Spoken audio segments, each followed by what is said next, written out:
Blur for Jamal, Janine, Cami, and Jez, who now worked side by side, equals in their shared purpose. Dean Burt's blueprints, which once felt like promises of utopia, had indeed transformed the world, but not in the complete unity and glory they'd imagined. The fleeting brilliance that seemed just a breath away had faded, replaced by a tempered hope that simmered beneath the surface of human consciousness. Still, the echoes of that flash of light, now a memory 19 years old, had spread throughout the cosmos, leaving a mark that could never be erased. Jamal and Janine, now in their mid-40s, had watched their children grow into the brilliant minds they'd always hoped they'd become. Cami, nearly 23, and Jez, close to 20, were relentless learners. In this new world, education was a way of life, woven into every space and experience. The health breakthroughs Dean Burt had envisioned had eliminated physiological ailments, though death remained a constant. People were living longer, the oldest among them well past 140. But with the newfound purity and self-reflection that Dean Burt's legacy inspired, birth rates declined. Humanity seemed to be reaching inward, prioritizing personal and collective evolution over expansion. The world's collective knowledge had soared.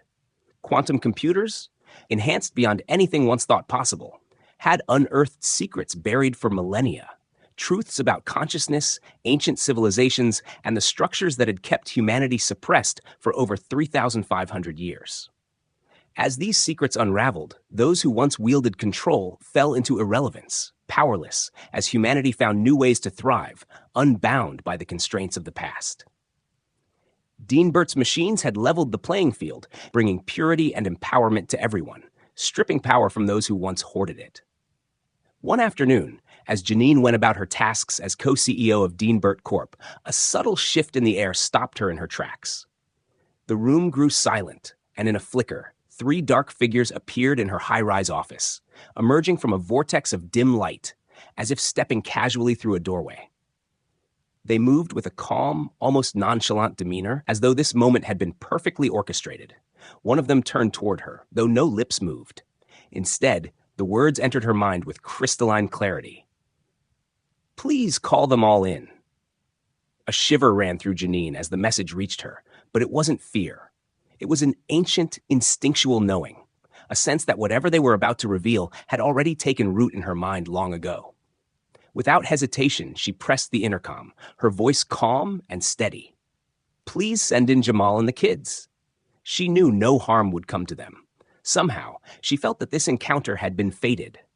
Within moments, Jamal, Cami, and Jez joined her, their expressions a blend of curiosity and foreboding. The room felt thick with tension, and the dark figures, standing in silent authority, seemed to radiate a presence that was beyond human, beyond anything they'd encountered before. Janine sensed that they held answers, profound, perhaps unsettling truths that would forever alter the path of the crew of 4. And as they waited, a pressing feeling settled over them, a quiet understanding that the universe was about to reveal another layer of its secrets, drawing them deeper into a mystery Dean Burt had only glimpsed at the very edge of life.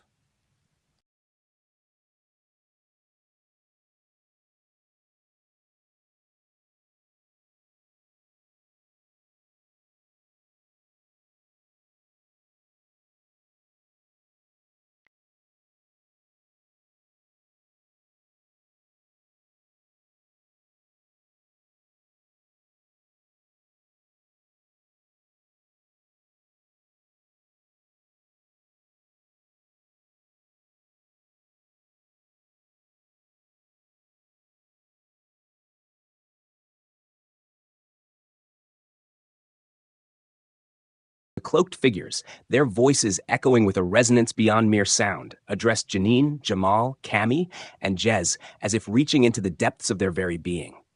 Their words were haunting, ethereal, resonating through layers of reality that the 4 could barely comprehend.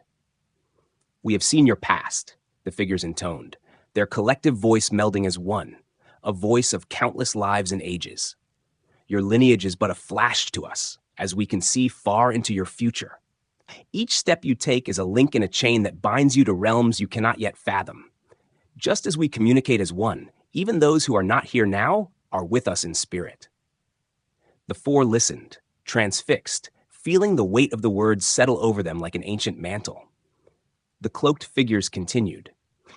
We are here to mark an event, an occurrence that must be witnessed. Understand that what you see as reality is but a single node, a quantum event that ripples through countless worlds, parallel and liminal alike. Those you call the Band of Gypsies live on, far beyond the limitations of this realm.